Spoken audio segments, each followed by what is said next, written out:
এক সাপ নাকি একবার এক পীর সাহেবের কাছে মুরিদ হয়েছিল। তো পীর সাহেব বলছেন, না বাবা, আমি সাপের মুরিদ বানাই না। কয় যে, না হুজুর, বহুত আশা করে আসছি, গল্প তো, বহুত আশা করে আসছি আমার মুরিদ বানান। আচ্ছা ঠিক আছে, তবে তোমাকে একটা কাজ করতে হবে। কি কাজ? জিকির আজগার এভাবে করবা, কিন্তু কাউরে দংশন করতে পারবে না। হুজুর মেনে নিলাম।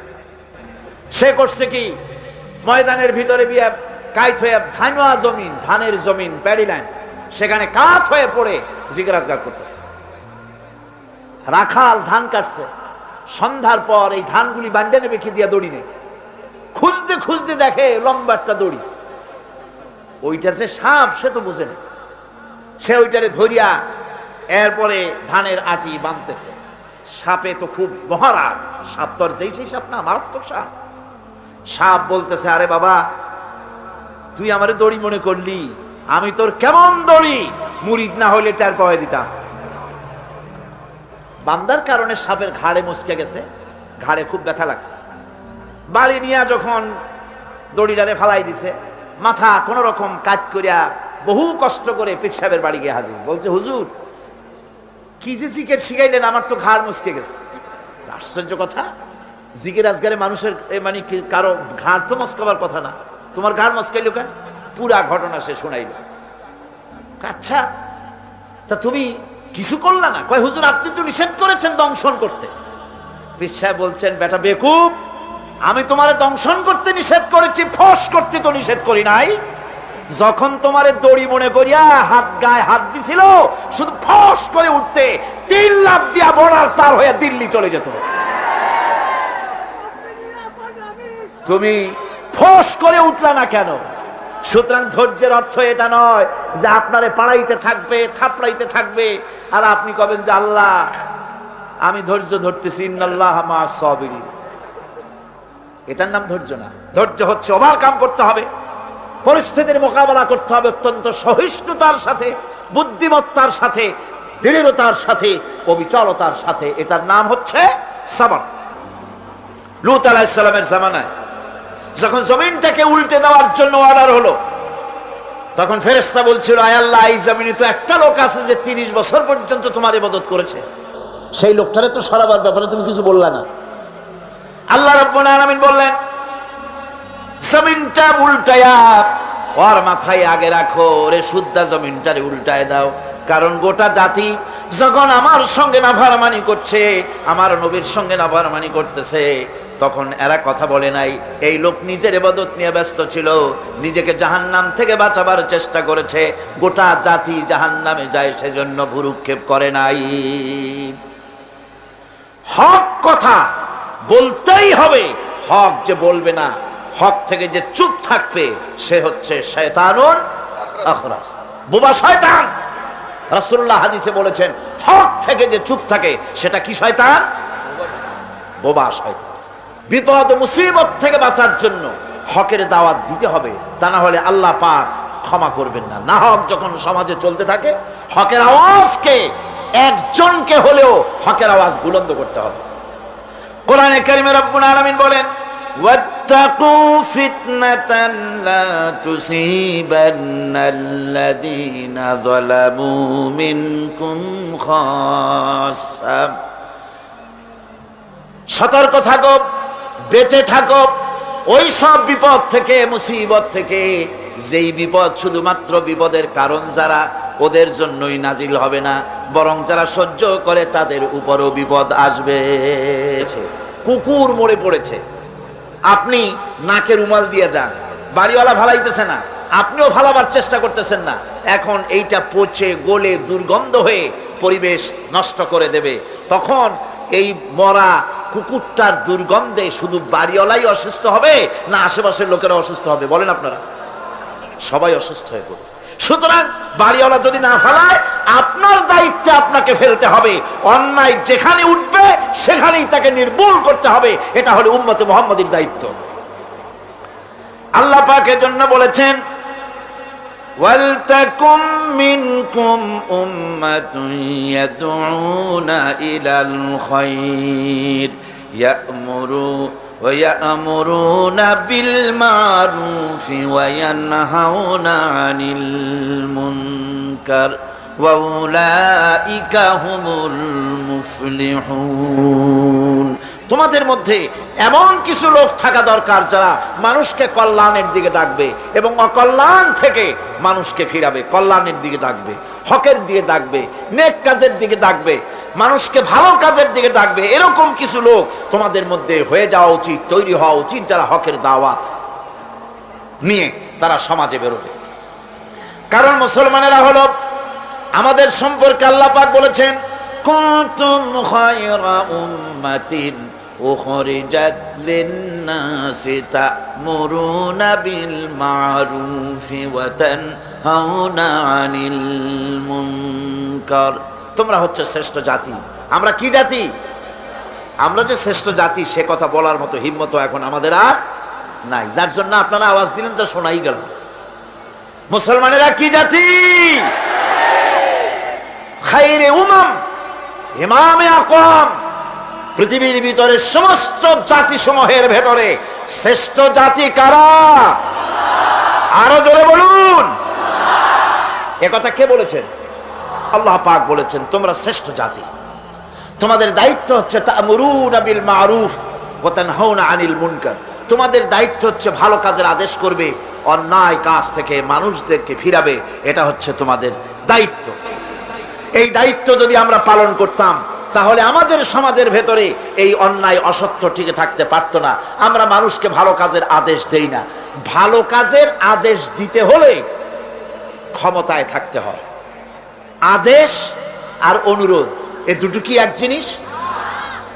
আদেশ আর অনুরোধ দুটো কি এক জিনিস? আদেশ দিতে গেলে আদেশের জায়গায় পৌঁছাতে হয়।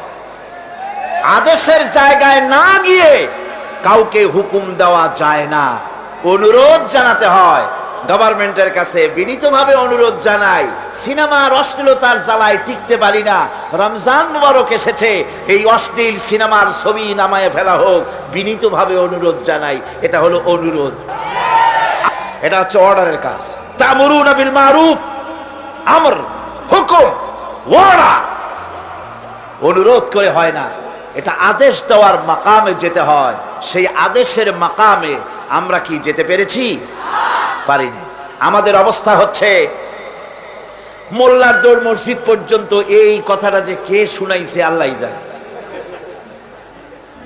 মোল্লা কো জো মিলা হ্যায় মসজিদ মে সেজদে কি ইজাজত, মোল্লা কো জো মিলা হ্যায় মসজিদ মে সেজদে কি ইজাজত, নালায়েক সমঝতে হ্যায় यही ইসলাম কি আজাদ। মৌলভী সাহেব মসজিদের ইমামতি পাইছেন আর মনে করেছেন যে আমি ইসলামের স্বাধীনতা পেয়ে গিয়েছি। ডিসি সাহেব যদি দাওয়াত দেয়, মন্ত্রী সাহেব যদি দাওয়াত দেয়, আনন্দে অস্থির হয়ে যায়। আরে বাপরে, ডিসি দাওয়াত দিছে, কি সোজা কথা, মরি কি বাঁচি, উঠি কি পড়ি।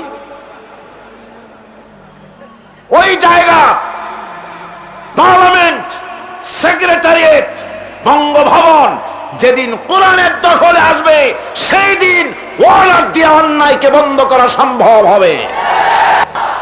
আল্লাহর দিকে যে ডাকে সেই ওমান দা ইলাইহি, হাদিস শরীফের ভিতরে আছে মান ক্বালা বিহি সাদাকা।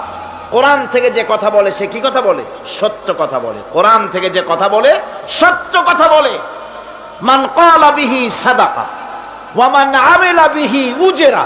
আরে কোরআন থেকে যারা আমল করে আল্লাহ তাদেরকে পুরস্কৃত করে। ওয়া মান হাকামা বিহি আদালা। কোরআন থেকে যে বিচার করে সেই জাস্টিস, ইনসাফ কায়েম করে। ওয়া মান দা ইলাইহি হুদিয়া ইলা সিরাতিল মুস্তাকিম। আর যারা কোরআনের দিকে দাওয়াত দেয় তাদের দাওয়াতই সহজ সরল দাওয়াত। আওলাদের রাসূল আপনাদের সামনে কোরআনের দাওয়াত দিলেন, কোরআনের পক্ষে কাজ করুন, সবাই হাত উঁচু করে আপনারা সমর্থন দিয়েছেন। আমরাও অপেক্ষা করব এই সমর্থন আপনারা কতদিন বজায় রাখতে পারে। আল্লাহ যেন তৌফিক দেন। জোরে গান আমিন। আরো জোরে বলেন আমিন। ওয়া মান আহসানু কাওলাম মিম্মান দা ইলাল্লাহ। ওর চাইতে ভালো কথা কার? যে মানুষকে আল্লাহর দিকে ডাকে। আমরা কার দিকে ডাকি? বিশ্বাস করুন আমরা তো সমাজতন্ত্রের দিকে মানুষ ডাকি না। বলেন আমরা কি সমাজতন্ত্রের দিকে মানুষ ডাকি? পুঁজিবাদের দিকে ডাকি, জাতীয়তাবাদের দিকে ডাকি, ধর্মনিরপেক্ষ মতবাদের দিকে ডাকি। আমরা কার দিকে ডাকি? ধর্ম আমার বন্ধুগণ, মজা তো এখানেই, মজা তো এখানেই। আল্লাহর কথা বলায় যত মজা, এত মজা পৃথিবীতে আর কোথাও নাই। আমি নেতার প্রশংসা করব কখন? আমি তো আমার আল্লাহর প্রশংসা করি, শেষ করতে পারলাম না। আহা, আমার আল্লাহ কত বিরাট, কত বড়, কত মহান, কত আজিম। আল্লাহু আকবার, কত মহান তিনি। সেজন্য আমি বলি ওই রকম রাজনৈতিক দল না করাই ভালো। যেই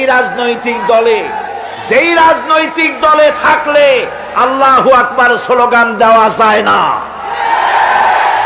মুসলমানের সন্তানেরা, তোমরা কথা বলতে পারো না, তোমাদের নেতাদেরকে জানাও আমি মুসলমানের বাচ্চা, আমার শরীরে খালিদ বিন ওয়ালিদের রক্ত প্রবাহিত, সালাউদ্দিন আইয়ুবীর রক্ত প্রবাহিত, শহীদ তিতুমীরের রক্ত প্রবাহিত। সুতরাং দুনিয়ার মিছিলে জনসভায় সব স্লোগান দেওয়া যাবে, নারায়ে তাকবীর আল্লাহু আকবার বলা যাবে না। এমন রাজনীতির কপালে আগুন লাগুক। আমার জন্ম যেদিন হয়েছে, আমার কানে প্রথম কি আওয়াজ শুনেছি? চিল্লায় বলতে হবে, কি শুনেছি? আমার আজানের প্রথম শব্দ কি? আমার ইকামতের প্রথম শব্দ কি? আমার নামাজের প্রথম শব্দ কি? আমার জীবনের শেষ নামাজ জানাজার প্রথম শব্দ কি? শেষ শব্দ কি? সুতরাং বঙ্গভবন, পার্লামেন্ট থেকে শুরু করে জীবনের সব ক্ষেত্রে স্লোগান তো একটাই মুসলমানদের, নারায়ে তাকবীর আল্লাহু আকবার। ওয়া মান আহসানু কাওলাম মিম্মান দাআ ইলাল্লাহ। ওর থেকে ভালো কথা আর কার হবে যে মানুষকে আল্লাহর দিকে ডাকে।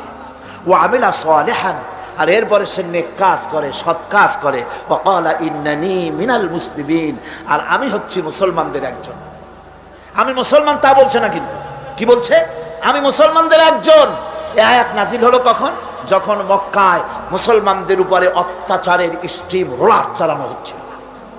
মুসলমানদেরকে চিৎ করে শোয়াইয়া আগুনের উপরে চিৎ করে শোইয়েছে। আগুনের আংটা আগুনের উপরে চিৎ করে শুইয়ে দিয়ে বুকের উপরে পাথর চাপা দিয়ে রাখা হয়েছে। হযরতে খুবাইব রাদিয়াল্লাহু তাআলা আনহুকে খালি গায়ে দেখে একদিন হযরত ওমর বলেছিলেন, খুবাইব, তোমার পিঠের এমন অবস্থা কেন? কোমরটা এরকম চিকুন, পিঠের ভিতরে এত বড় বড় গর্ত কেন? তিনি বললেন, ওমর ভাই, তোমার কি মনে নাই ইসলাম কবুল করার অপরাধে কাফির বেঈমানেরা আমাকে মারধর করেছে, না খাওয়ায় রেখেছে। তারপরেও যখন ইসলাম আমাকে দিয়ে ছাড়াতে পারলো না, তখন আগুন জ্বালালো, আংটা আগুন বিছায় দিয়া আমাকে চিৎ করে শুইয়া দিয়া আমার বুকের উপরে পাথর চাপা দিয়া রাখলো। আগুন পুড়ে পুড়ে গোশতের মধ্যে ঢুকলো, গায়ের রক্ত আর চর্বি গলে গলে আগুনগুলো নিভে গেল। সেই যে পিঠের ভিতরে গর্ত হয়েছে, আজও পর্যন্ত পিঠের গর্ত মুছে যায় নাই। আল্লাহ পাক বলছেন, ওয়াকালা ইন্নানি মিনাল মুসলিমিন। ওই সাহাবীরা যখন নিজেকে মুসলমান বলে পরিচয় দেওয়ার অর্থই হলো সিংহ, ব্যাঘ্র, হিংস্র প্রাণীর সামনে নিজেকে সুপর্দ করে দেওয়া, সেই পজিশনে, ওই প্রেক্ষাপটে মুসলমানরা বলতেছে, ইন্নানি মিনাল মুসলিমিন, যে মুসলমানগুলারে তোমরা পিটাও, আমি ওদের একজন মুসলমান। কত বড় সাহসের কথা!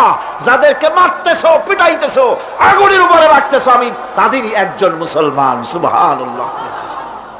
এইরকম মার খেয়ে অস্থির হয়ে তারপরে হযরত খাব্বাব বিন আল-আরিত রাদিয়াল্লাহু তাআলা আনহু রাসূল করিম সাল্লাল্লাহু আলাইহি ওয়াসাল্লামের খেদমতে হাজির হয়ে বলেছিলেন, শাকাউনা ইলা রাসূলিল্লাহ সাল্লাল্লাহু আলাইহি ওয়াসাল্লাম ওয়া হুয়া মুতাওয়াসসাদুন বুরদাতুন লাহু ফি যিল্লিল কাবা। তিনি কাবা শরীফের ছায়ায় আরাম ফরমাচ্ছিলেন।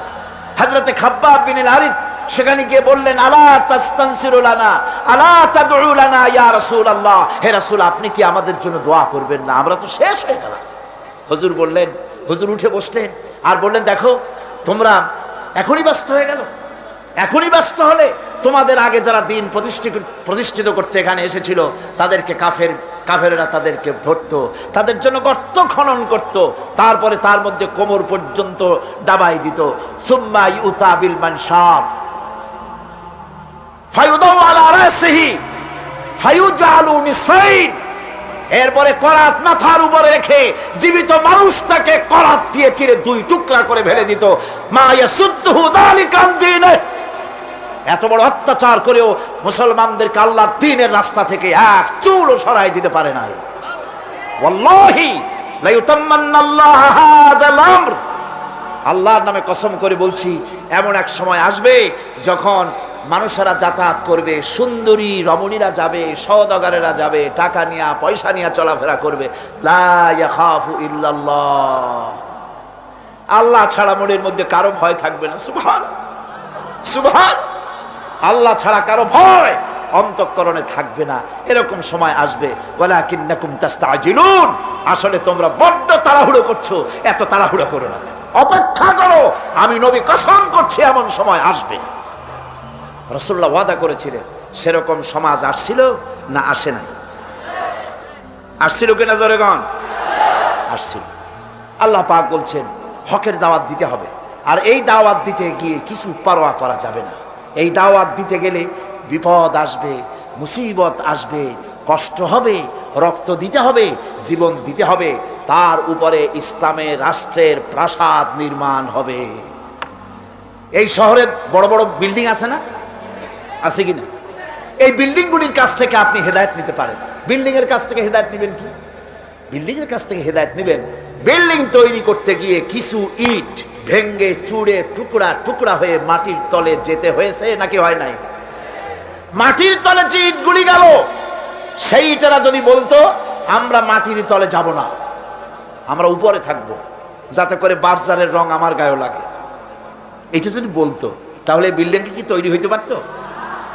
বিশাল একটা বিল্ডিং, 100 তলা বিল্ডিং তৈরি করতে গিয়ে শত সহস্র ইটকে টুকরা টুকরা হয়ে মাটির তলায় মাদফুন হতে হয়েছে। তার উপরে বিল্ডিং এর ফাউন্ডেশন হয়ে গেল, তার উপরে বিরাট বিল্ডিং দাঁড়ায় গেল। ইসলামের বিল্ডিং যদি বানাতে চাই, ইসলামের রাষ্ট্রের ইমারত যদি করতে চাই, আপনার মতো আমার মতো হাজারো লাখো মানুষকে শহীদ হয়ে মাটির তলায় চলে যেতে হবে। এরকম শাহাদাতের উপরে ভিত্তি করে ইসলামের ইমারত গড়বে, নইলে হবে না। শাহাদাতের তামান্না দিলের মধ্যে থাকতে হবে। আছে আপনাদের শাহাদাতের তামান্না? আছে বন্ধুগণ। কোরআন শরীফের এই তাফসীরের মাহফিলে আমরা সব সময় হক কথা বলি, ঠিক কিনা? 20 বছরের ইতিহাস তার সাক্ষী। দেশি বিদেশি আন্তর্জাতিক দুনিয়া মুসলিম নির্যাতনের, মানবতা নির্যাতনের বিরুদ্ধে আমরা কোরআনের মাহফিল থেকে কথা বলে থাকি, ঠিক কিনা? আমি আগেই বলেছি, আক্ষরিক অর্থে এ মাহফিল কোন রাজনৈতিক দলের মাহফিল নয়, এটা কোরআনের মাহফিল। জোরে বলেন কিসের মাহফিল? আর কোরআনের মাহফিল থেকে যদি হক কথা বলা না হয়, তাহলে হক কথা বলা হবে কোথায়, ঠিক কিনা? আর দেশের জন্য কল্যাণ হবে। আমরা কল্যাণ চাই, শান্তি চাই।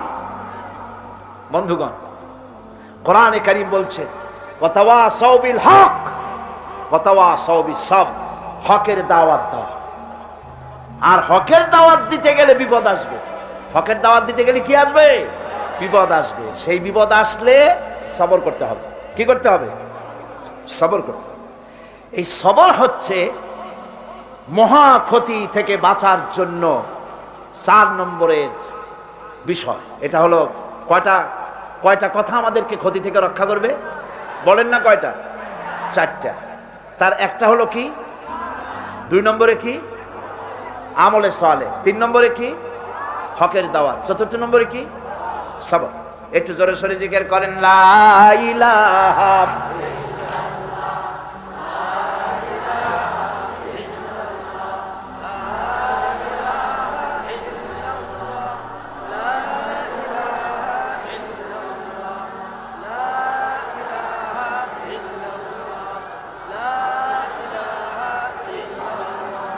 বন্ধুগণ, কোরআনে কারীম বলছে ওয়াতাওয়াসাউ বিল হক ওয়াতাওয়াসাউ বিস সাবর, হকের দাওয়াত দাও।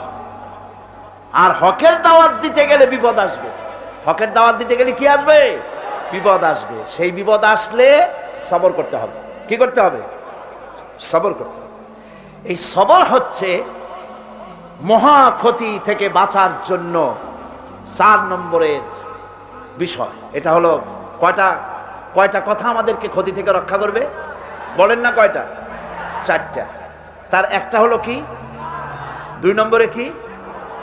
আমলে সালেহ। 3 নম্বরে কি? হকের দাওয়াত। 4 নম্বরে কি? সবর। একটু জোরে সোরে জিকির করেন লা ইলাহা